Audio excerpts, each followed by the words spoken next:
యూసీఐలో ఒక ఎంప్లాయీ ఉన్నారు. నాన్నగారు వివేకానంద రెడ్డి గారికి మర్డర్ కేసులో అక్యూస్డ్గా A6గా ఉన్నారు. ఎంప్లాయీ అతను అరెస్ట్ అయింది 14th April 2023.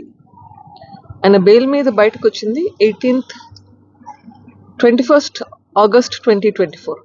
మొత్తం సంవత్సరం 4 నెలలు 7 రోజులు, అంటే 495 రోజులు జైల్లో ఉండి బయటకు వచ్చారు.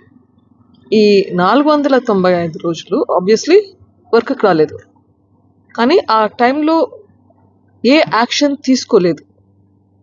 ఎవరైనా మామూలుగా ఏ కంపెనీలో అయినా కానీ ఒక 4 రోజులు చెప్పా పెట్టకుండా పోతే నోటీస్ అనేది సర్వ్ చేస్తాం. 4 రోజులు రాకపోతే మళ్ళీ నోటీస్ సర్వ్ చేసి డిస్మిస్ చేయడము, సస్పెన్షన్ చేయడము ఏదో ఒకటి ఉండాలి.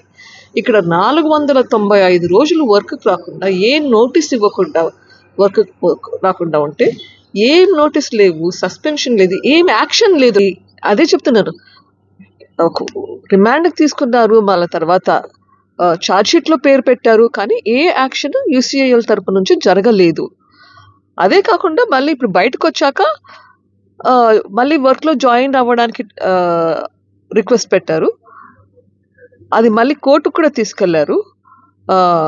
బట్ ఎనీవేస్ ఇప్పుడు సస్పెన్షన్ మీద ఉన్నారు, మళ్ళీ రీఇన్స్టేట్ చేస్తారేమో అని చెప్పేసి నేను మళ్ళీ ఒకసారి సీఎండి గారికి కలిసి, ఎందుకు 495 days అన్ఆథరైజ్డ్ లీవా ఏంటిది, అప్పుడు ఎందుకు యాక్షన్ తీసుకోలేదు? అప్పుడు యాక్షన్ తీసుకుని ఇప్పుడు ఈ పరిస్థితి వచ్చిండేది కాదు కదా. అప్పుడు యాక్షన్ తీసుకోలేదు, మళ్ళీ ఇప్పుడు రీఇన్స్టేట్ చేస్తారా ఏంటి అన్నది కనుక్కునేదానికి వచ్చాను. Because it's public sector unit. Public sector యూనిట్లో ఒక పాలసీ అంటూ ఉంటుంది. పాలసీ లేకుండా ఎవరి పాటికి వాళ్ళు రాకుండా పోతే వర్క్కి అది ఎట్లా, that is not right in even due ప్రాసెస్లో.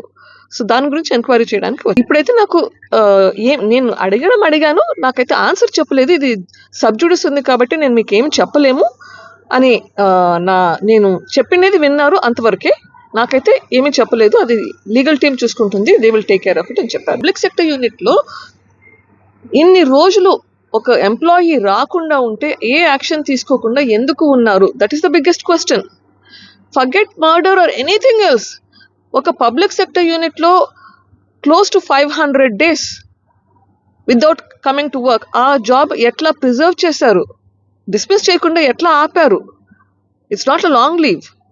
So that is my question.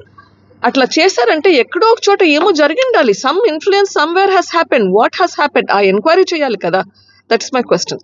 ఛార్జ్షీట్లో A6 వచ్చేసి గజ్జల ఉదయ్ కుమార్ రెడ్డి.